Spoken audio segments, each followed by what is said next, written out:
Tribal हारि हिसाबै जोङो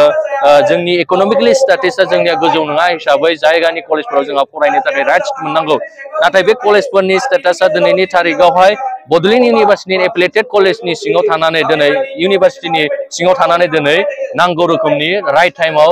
जेबो खामानिया दिनै जाया बेनि थाखाय भिडिअनि फुटेजाव नुखाबाय जोबोद दुखुनांथाव गाव गावनि बेसेन गोसा समखौ फरायसाफ्रा सोरांबानो आन्दलन मास मोनसेनि बारलांबाय सोरांबानो आन्दलन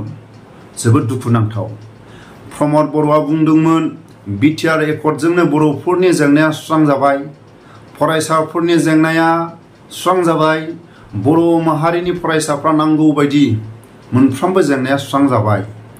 बर' माहारिनि जेंनाया बिटिआर एकर्डजोंनो मोनफ्रोमबो जेंनाया सुस्रांजाबाय ट्राइबेल माहारिनि जेंना बर' माहारिनि जेंना मोनफ्रोमबो जेंनाया बिटिआर एकर्डजोंनो मोनफ्रोमबो जेंनाया सुफुंजासिगोन ना 3 बोसोर गावनि गोहो खुंथायाव थासेयावबो प्रमद बर' बुंनाय रावा बहा थांखो दिनै जाय फरायसाफ्रा मास मोनसेनि बारलांबाय सोरांबानो आन्दलन गावनि गोहो खुंथायाव थासेयावबो गावनि न' सुङावनो बेबायदि आन्दलन खालामबाय थानो गोनां जायोबा फरायसाफोरनि जेंनाया मा जागोन प्रमद बर'आ गावनि बेसेन गोसा रावखौ बिटिआर एकर्डजों गोदै गोदै राव बुंनानै बर' माहारिनि जेंनाया सोरांबानो आन्दलन फरायसाफोरनि जेंनाया सोरांबानो आन्दलन मास मोनसेनि बारलांबाय फरायसाफ्रा सोरांबानो आन्दलन गावनि बेसेन गोसा समखौ फरायनांगौ ना आन्दलन जाय बिमा बिफाफ्रा थाखा फैसा गारनानै गावनि गथ' गथायखौ फोरोंगासिनो नाथाय गावनि न' सुङावनो फरायसाफ्रा जेंनायानो जेंना गोजौ फरायसालियाव फोरोंनो मोननानै दिनै गावनि गोहो खुंथायाव थासेयावबो गावनि न' सुङावनो बेबायदि जेंना जायोबा बेनिफ्राय देरसिन जेंनाया आरो मा दंबावो बै समनि माखासे गारबोनाय समनि आन्दलनानो आन्दलन दिनैसिमबो सुस्रांजायाखै बिनि थाखायनो बे जेंनाखौ सुस्रांनो थाखाय सानै दैदेनगिरि दं सानै दैदेनगिरि जाय फरायसाफ्रा गावनि बेसेन गोसा समखौ जेरैबायदि आन्दलन खालायदों जोबोद बर' माहारिनि गेजेराव दुखुनांथाव प्रमद बर' राजु नार्जारी बिसोर गेदेरमा सानैया आन्दलन खालायबानो बड'लेण्ड इउनिभार्सिटि बे लांगोनायाव 1 घन्टा बिसोर सानैया माइक लानानै इउनिभार्सिटिनि लांगोनायाव थांनानै प्रमद बर' आरो राजु नार्जारीया 1 घन्टा आन्दलन खालायबानो बे समस्या जोबो गिबि मन्त्रि डक्टर हिमन्त बिश्व शर्माजों लोगोसे जे बिटिआरनि जोंनि चिफ प्रमद बर' मार्केटेड बिथांमोना गोबां सोलोंथाइनि जौगानायनि बाथ्रा बुङो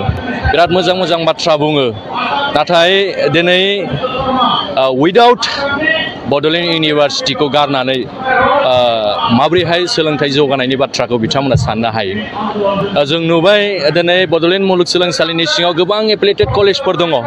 गोबां हाजार हाजार फरायसाफोर बेयावहाय मोनसे सिमां लानानै ड्रिम्स लानानै दिनै फरायगासिनो दङ नाथाय दिनैसिमबो गोबाव सम जाबाय जे लाडु सिंआ गोबां माने एलिगेशन बिनि सायावहाय जाख्लनाय बिनि सायावहाय गोबां माखासे केसफोर दिनै सीएम भिजिलेन्स कमिटिनिफ्राय एरेस्ट वारेन्ट ओंखारनायनि उनावबो दिनै सासे दायनिगिरि मानसिया बेवहाय मारै बिसि जानानै मोनसे गोथार बिश्वविद्यालयावहाय इउनिभार्सिटियाव माबोरै बिसि जानानै जिरायबाय थानो हाखो दानि गोहो खुंथायाव थानाय गेदेरमा दैदेनगिरिफ्रा माखासे बर' माहारिनि गेजेराव जायफोर हाजिरा थुजिरा मावनानै जाग्रा सान हर दुखु दाहाजोंनो थानो गोनां जायो दानि गोहो खुंथायाव थानाय गेदेरमा दैदेनगिरिफ्रा गावसिनि मिथिं दावथिङाव हानजा हानजा बाहागो लानो थिननाय जायफोर दानि गोहो खुंथायाव थानाय राजखान्थि हानजाया दिनै दं दिनै गैया बिनि थाखायनो दिनै गावसिनि माखासे गोहो खुंथायाव थानाय पावारखौ लानानै रायजो राजाफोरखौ मालाबा न' सिफायगोन मालाबा नोंसिनि थानाय हा हुआ फरेस्टनि हा सरकारि हा बेबायदि सिगि सिगु खालायनानै माखासे दानि गोहो खुंथायाव थानाय गेदेरमा दैदेनगिरिफ्रा गावसिनि पावारखौ दिन्थिबाय थानाय गावसिनि माखासे पावारखौ बर' माहारिनि गेजेराव राजानि माखासे मुखुब गाननानै दिन्थिनाया मालाबा गनायथाव नङा बिनि थाखायनो गावसिनि गोहो खुंथायाव थानाय पावारखौ लानानै माखासे सोलोंनांगौ दानि गोहो खुंथायाव थानाय गेदेरमा दैदेनगिरिफोरखौ आं खावलायो दानि बिटिसि बिटिआरनि गोहो खुंथायाव थानाय गेदेरमा दैदेनगिरिफोरखौ एसे माखासे खोनासंलांनो थाखाय राजनीतिक एक पर्यायले निनिब য'ত নেকি সমাজখন ছিন্ন বিচ্ছিন্ন হয় राजनीतिक এই পৰ্যায়লৈ আনিব য'ত সমন্বয় দ্বাৰা সমাজ শক্তিশালী হয়। তাহানিতে এটা কথা আছে, ৰাজনীতিয়ে ভাগ কৰে, সকলো সময়তে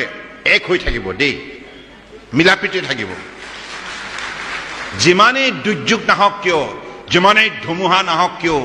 যিমানেই প্ৰত্যাহ্বান নাহক কিয়, যিমানেই সংকট সমস্যা নাহক কিয়, আপোনালোকে জানে মই মুখ্যমন্ত্ৰী হৈ থাকোঁতে মই চেষ্টা চলাইছিলোঁ বৰাক ব্ৰহ্মপুত্ৰ পাহাৰ ভৈয়াম। উদ্দেশ্য কি আছে? অসমৰ 3,40,00,000 মানুহক, সকলো জাতি জনগোষ্ঠী ভাষা ভাষী ধৰ্মৰ লোকক ঐক্যবদ্ধ কৰি তোলা। কাৰণ একতাত যিটো শক্তি আছে, ভাগ ভাগ হৈ থাকিলে সেই শক্তি কেতিয়াও সৃষ্টি হ'ব নোৱাৰে। The united we stand, divided we fall.